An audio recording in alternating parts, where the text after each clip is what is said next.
Thank you for tuning in and welcome back, team. In today's episode of Home Selling Tips, you'll learn about 7 things not to forget when selling a home. My name is Andrew Finney, your real estate geek. If you need help finding a top agent where you live, or if you simply want to drop me a line and say hello, my contact info is below. If you haven't already done so, please go ahead and subscribe to this channel now and like this video. Thank you. So let's go ahead and talk about this. You know, whenever you get ready to sell your home, there's a lot of things that go into it. Over 90% of people that are getting ready to buy a home are actually beginning their search online. So it becomes a little bit curious to find out what people do to get a home sold. If it's a seller's market, buyer's market, or normal market, there are these 7 things in this video and the other videos I've made that are going to help you get your home sold. It may come as a surprise to you, but actually about 1/3 of all homes that go on the market, even in a seller's market, will not sell. They will leave the market without selling.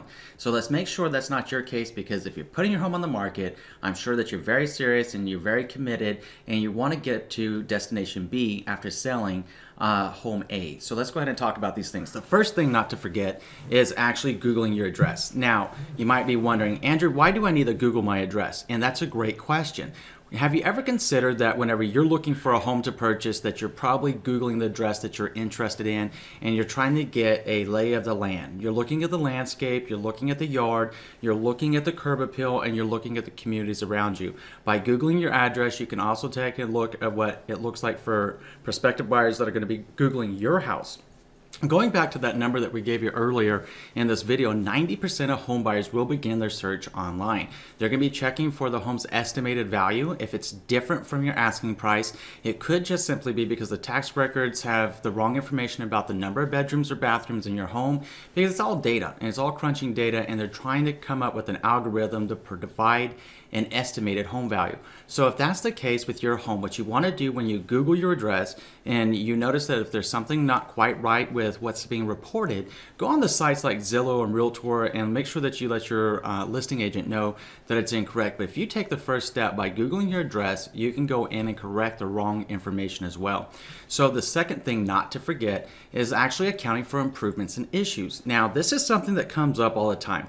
You know, especially if you have like the nicest house in your community, or maybe you've done improvements to your property. Maybe you did that full renovation to the kitchen, the full renovation to the bathrooms. Maybe you upgraded the floors. Did you account for that whenever you were talking to your listing agent? Did you keep track of those receipts? Because if it looks like you're going to be pushing the top range of the home's value for your location, having your list of improvements ready to go in a home journal, so to speak, will greatly assist the appraiser in appraising and determining the value of your home. As you know, a buyer will not be able to get more home loan than the appraised value.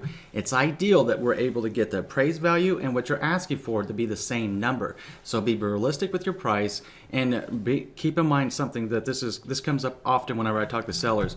They'll say, I spent $100, and just for easy math, I spent $100 on an upgrade.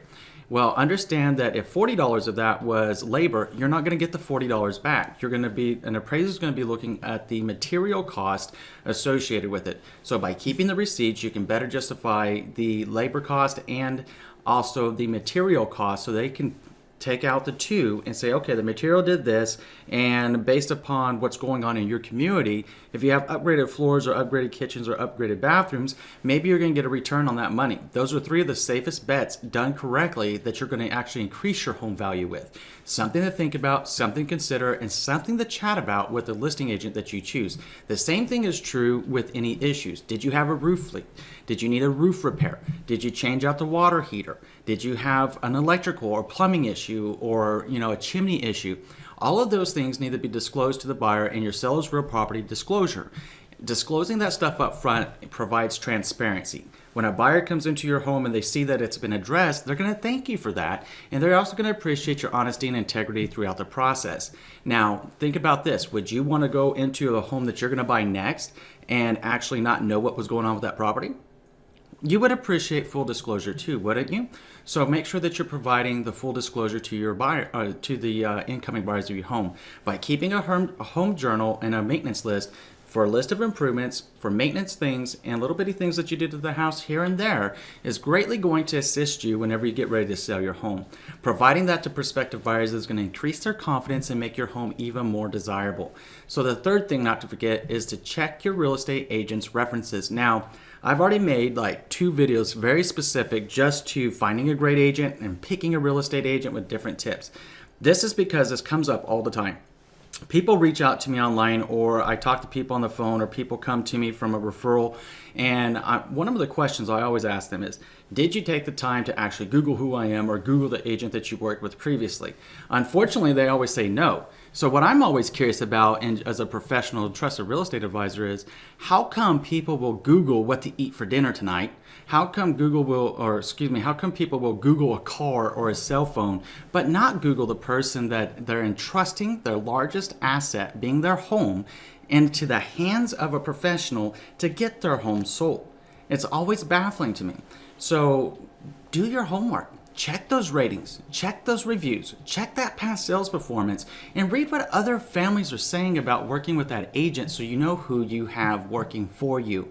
And it's very, very important to know that, because when you choose a listing agent, you're giving them the trust of your largest asset, your largest investment that most of us will ever make, our home. So you want to make sure that you have the absolute best person for you. And by reading those client reviews of what other families just like you have said, then you'll have an idea of who it is that you're working with before you have them over to your home to talk to them about how they're going to get your home sold. Now, keep in mind, you pay for what you get. So when you're in negotiating commissions, if that's something that you're into, then make sure that you understand that you're going to get what you pay for. And sometimes whenever you go with a higher priced agent, maybe they're 6 or 7% agent, well, there's a reason why they're 6 and 7% agents. It's because they can sell your home at the price that they're sharing with you. They can probably sell it for, if not get you more money and get you better terms in the contract. Something to think about. I know that's probably going to irritate some of you that I just said that, but it's the honest to God truth. So consider what you're doing whenever you're doing your real estate negotiations, and figure out and make sure you're working with the best agent. Here's a few questions that you want to ask the agents. You may want to grab a pen and paper right now. I'll give you a few moments to go ahead and do so and write down these questions. First thing that you want to ask, especially if it's a referral from a family member, colleague, or friend, right, is, do you have confidence in your real estate agent? That's number one. Number two, do you think that he or she has a good knowledge of the local market? Number three, did your agent communicate well and keep you informed during the entire transaction, from the time that you listed, throughout the process, throughout the closing process, right? Number four, do you think that he or she negotiated well on your behalf? Number five, did your agent have good vendors who could assist you? A top real estate agent, a top trusted real estate advisor is going to be able to assist you with any kind of home inspections. If necessary, a home pre-inspection for reference is a very, very good idea prior to going on the market. Professional photography coming in, any kind of home listing or selling home warranties that you might want to have, just in case something does come up that you can ask the home warranty to fix for you. And also any other vendors that you may need whenever you do get your repair request in. A top agent is going to have those connections to assist you, from handyman to HVAC to plumbing to electrical to what have you, right? So the sixth thing that you want to ask is, did your agent return your calls and emails in a timely fashion? Now, if you're expecting a response like 5 seconds after you send a text message or something, let's be reasonable.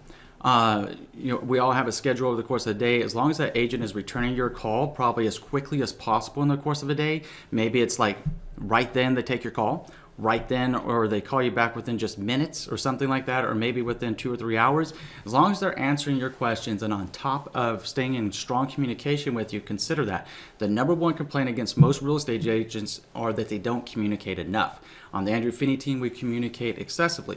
We communicate in the way and at the pace and at the flow of our client's desire. We always answer the phone. We always call back. If we miss a call, we always return every message every single day as quickly as possible. Something to think about. So number 7, would you recommend your agent? Why or why not? Those are some questions that you can consider asking people that if they're referring you an agent. The fourth thing not to forget is to insist on social media marketing.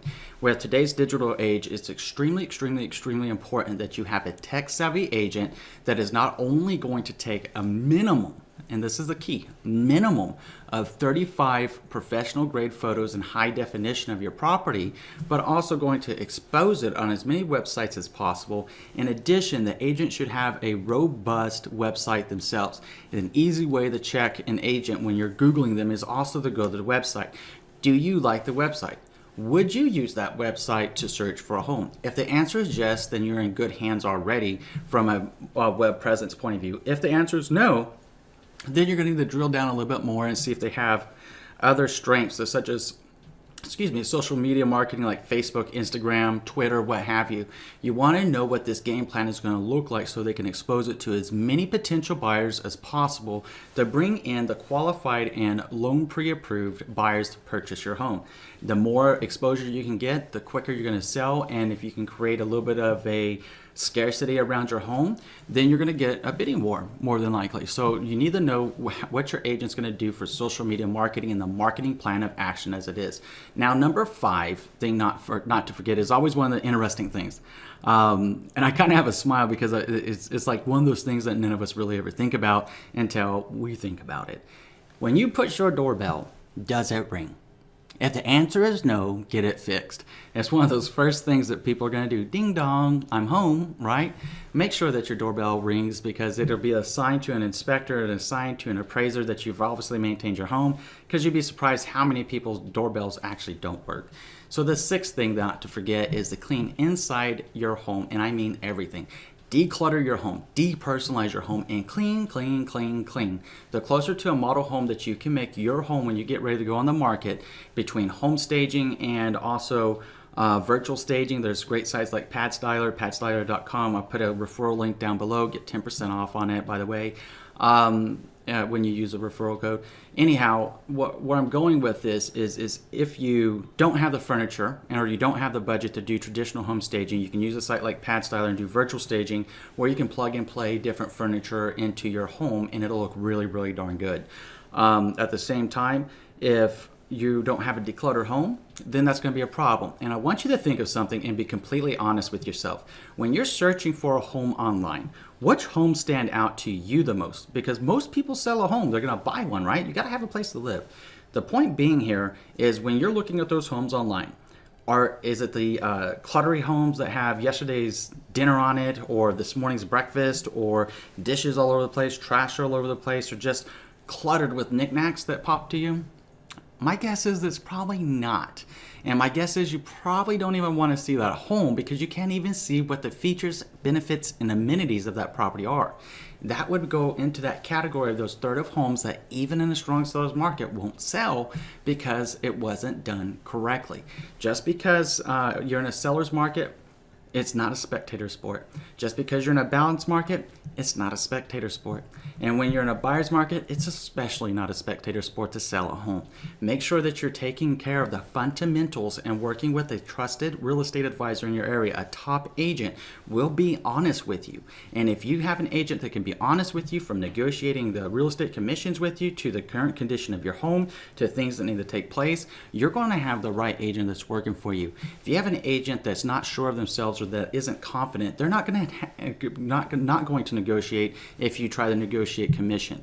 So, I mean, if you come to me and you try to negotiate the commission, I'm just going to tell you no. Any other questions? This is what I do and this is how I do it. And the way I look at it is, hey, I'm very reasonable, I'm very open, but I know my value and I know what I can do to get homes sold, and I know that most of the homes that I sell in less than 2 to 3 weeks. So, or faster in a seller's market. Heck, most of them have been selling before they even hit the market. So, and at the list price or above. The point being here is that working with a good agent, they're going to be honest. And having that honesty, that enough can't be said about that. If you have an agent that's not going to be honest with you about the condition of your home and they're just taking a listing to take a listing, then you can expect some issues along the way. The 7th thing is to clarify which items are not included. In your listing contract, you actually have the opportunity to say, these are the items of personal property that are included in the sale, and these are the items of personal property that are not included in the sale. So right now you may be wondering, okay, if I had great grandma Susie's chandelier hanging up, is that included in the sale? Unless you specify that it's not, it would be because it's affixed to the property. Think of anything that's like attached to the property as affixed. If it's affixed to the property, it will generally be considered running with the property. So if you want to keep Great Grandma Susie's chandelier, a thing that you'd want to do is actually take it down and replace it with a nice chandelier that you intend to leave with the property. That way you can keep Great Grandma Susie's chandelier, and at the same time you have a nice lighting going forward with listing your home. Another thing to consider is leaving your refrigerator or washer and dryer. And depending on the kind that you have, that may or may not be beneficial to you at the same time. The more that you can make your home turnkey move-in ready in any kind of market, seller's market, buyer's market, or a balanced market, the more it's going to appeal to an incoming buyer. They're coming up with a down payment. They're coming in ideally with paying their own buyer closing costs, whereas you have your seller closing costs as well. The easier it is for a buyer to see themselves living in your home, and the less money it's going to cost them to get going in that home, the more likely your home is going to be able to sell rapidly. Now, it doesn't increase the value of the home by leaving the appliances, but it does increase what I call sellability, the viability, the desirability of a buyer to purchase your home. So this has been 7 things not to forget when selling a home. Tell me what you're thinking about this video in the comment section below. Which one of these 7 points really stuck out to you the most? Was it Googling your address, for instance? Or was it checking your real estate agent's references? Or perhaps it was the last point, which was clarifying which things are or are not included. Tell us about it in the comment section below, along with any of the other savvy tips that you'd like to share with us for selling a home. Now, I'm going to put my contact information up. If you need help finding a top agent where you live, or if you simply want to drop me a line and say hello, I'd love to hear from you. Thank you. If you haven't already done so, I'm going to ask you to do 3 things. Number 1, please subscribe to this channel. Number 2, please like this video. Number 3, please share this video around with someone you know it's going to be able to help. Thank you so much for hanging in there with me today, team, and watching this episode. In between now and next time, wishing you a lifetime full of love, wealth, abundance, and happiness. Enjoy a wonderful day.